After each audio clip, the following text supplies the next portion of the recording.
अस्सलामुअलैकुम वरहमतुल्लाहि वबरकातुहू। Class prep, कैसे हैं आप सब बच्चे। आज का अपना सबक देखिए।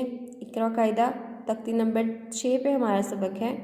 सब बच्चे तख्ती नंबर 6 निकाल लीजिए। औज़ु बिल्लाहि मिनश शैतानिर रजीम, बिस्मिल्लाहिर्रहमानिर रहीम। तख्ती नंबर 6 दो ज़बर के बारे में हम पढ़ रहे हैं।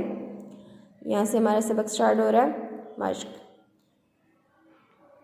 आइन ज़ेर क़ी नून ज़बर ना, इनबा दो ज़बर बन, इनबन वक़्फ़ इनबा।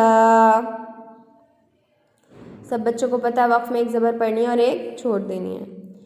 आइन पेश रा पेश रू, उरुबा दो ज़बर बन, उरुबन वक़्फ़ उरुबा। लाम ज़बर ला, आइन ज़ेर ई, लइबा दो ज़बर बन, लइबन वक़्फ़ लइबा। इनबन वक़्फ़ इनबा, उरुबन वक़्फ़ उरुबा, लइबन वक़्फ़ लइबा। आज का सबक यहीं तक है।